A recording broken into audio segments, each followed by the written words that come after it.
তিনি ভাই বোনদের সাথে তিনি সংহতি প্রকাশ করেছেন, ঠিক কিনা?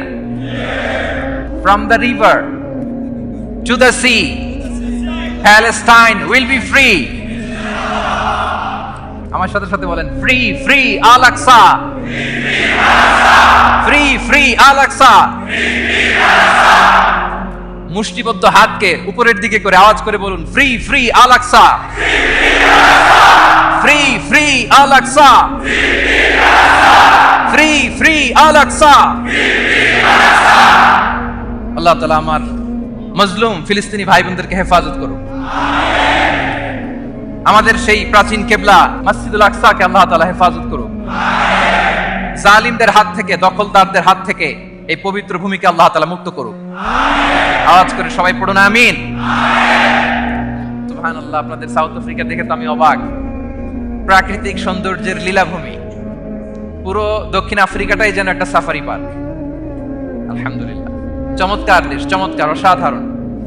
এই 3-4 দিনের অভিজ্ঞতা আমি যেটা দেখলাম, একটা চমৎকার ভূখণ্ডে আল্লাহ তাআলা আপনাদেরকে কবুল করেছেন। আমি জানতে পেরেছি যে এখানকার অধিকাংশ ভাইয়েরা ব্যবসায়ী। আলহামদুলিল্লাহ। ওয়া হাল্লাল্লাহুল বাইআ ওয়া হাররামার রিবা। আল্লাহ ব্যবসাকে হালাল করেছেন, সুদকে করেছেন হারাম। সুদের সাথে মুসলমানের কোনো সম্পর্ক নাই। সুদকে না বলুন, ব্যবসা করুন। ব্যবসায় বারাকা, ব্যবসায় বারাকা। রিজিকের 10 ভাগের 9 ভাগ আল্লাহ তাআলা ব্যবসার ভেতরে ঢুকিয়ে দিয়েছেন। পরিশ্রম করতে হবে। পরিশ্রমে লজ্জা নেই, লজ্জা অলসতায়, ঠিক কিনা বলেন? আর ভাঙ্গা পরিশ্রম করুন, উপার্জন করুন, এতে বারাকা আছে। এই যে ব্যবসা করে আপনারা বাংলাদেশে টাকা পাঠাচ্ছেন, আমার দেশের অর্থনীতির চাকা সচল থাকছে আপনাদের পাঠানো টাকায়, আপনাদের রেমিটেন্সের টাকায়। You are the remittance fighter. আমরা পেয়েছি ফ্রিডম ফাইটার, আর আপনারা হচ্ছেন রেমিটেন্স ফাইটার। লিগ্যাল চ্যানেলে এই টাকাগুলো পাঠাবেন ইনশাআল্লাহ, বলেন, যাতে করে আমাদের প্রিয় মাতৃভূমি বাংলাদেশের অর্থনীতি আরো চাঙ্গা থাকে। এত ঝড় ঝাপটার পরেও আমাদের বাংলাদেশের অর্থনীতি কিন্তু নিচে নামে নাই। এর কারণ আপনারা ভালো থাকলে ভালো থাকবে বাংলাদেশ। আলহামদুলিল্লাহ পড়েন। আর হালাল মেনটেন করতে হবে ব্যবসায়।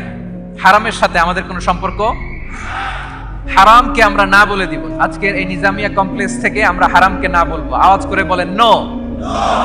হারামের সাথে আমাদের কোনো সম্পর্ক নাই। হালাল, হালালে বারাকা। হালাল অল্প হইলেও এর মধ্যে বরকত ঢুকাই দিয়েছে কে? বিষ্ণু ইসা ইসলাম বলেন, যেই দেহ হারাম খেয়ে বড় হয় ওই দেহ আল্লাহর জান্নাতে যাবে না। লা ইয়াদখুলুল জান্নাতা জাসাদুন গুযিয়া বিল হারাম। হারাম খেয়ে বর্ধিষ্ণু দেহ আল্লাহর জান্নাতে ঢুকবে না। মক্কাতুল মুকাররমাতে এক লোক কাবা তাওয়াফ করতেছে আর ইয়া রাব, ইয়া রাব বলে আল্লাহর কাছে দোয়া করতেছে। সাহাবারা তো অবাক, এই লোকের দোয়া তো আজকে কবুল হয়ে যাবে, এ তো আজকের সব সওয়াব নিয়ে যাবে। বিষ্ণু ইসা ইসলাম বললেন, ওয়া মাতআমুহু হারাম। তার ইয়া রাব, ইয়া রাব আর চোখের পানি দেখে তোমরা অবাক হয়েছো, কিন্তু ও যা খায় এটা হারাম খায়। ওয়া মাশরাবুহু হারাম, যা পান করে হারাম। মালবাসুহু হারাম, ওর গায়ের জামাটা হারাম। ওয়া গুযিয়া বিল হারাম, খাবার দাবার সবই হারাম। ফাআন্না ইউস্তাজাবু লাহ, তার দোয়া কেমন করে কবুল হবে?